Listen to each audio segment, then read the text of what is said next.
Samir Bayramov qırmızı lentlə yarış meydanına çıxacaq. Qara kəmər sahibi, onun rəqibi Elbrus Məmmədov isə qəhvəyi kəmər bağlayıb.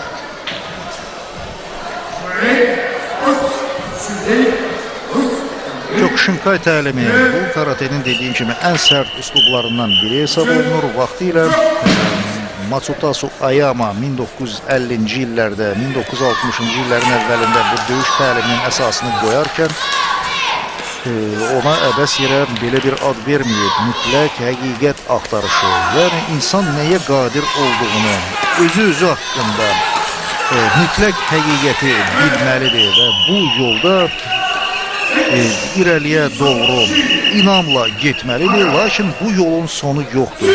İnsan bu döyüş təlimi ilə məşğul olarkən hətta ən axıl dövründə, qocalıq çağlarında belə öyrənməli, bir daha öyrənməlidir.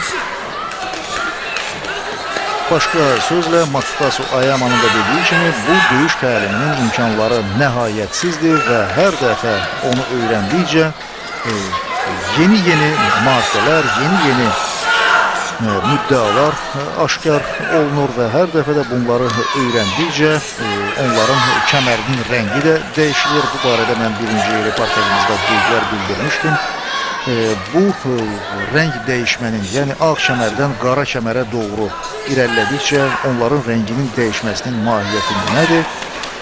Təsəvvür edin ki, idmançı əgər ilk dəfə məşqə çıxırsa, onun hələ kəməri tamamilə ləkəsizdir. Yəni, o hələ bu döyüş təlimində demək olar ki, heç nə bilmir. Tədricən, vaxt keçdikcə, məşqlər bir-birini əvəz elədikcə, karateçi zəhmət çəkdikcə, onun bu zəhmətinin təri kəmərində özünü büruzə verməyə başlayır. Kəməri rəngi müəyyən müddət keçdikcə dəyişir. Sarı, narıncı, qəhvəyi, yaşıl, qara rənglərə boyanır və qara rəng bu bəlkə də belə qiymətləndirilə bilər ki, bəli, artıq döyüş təliminin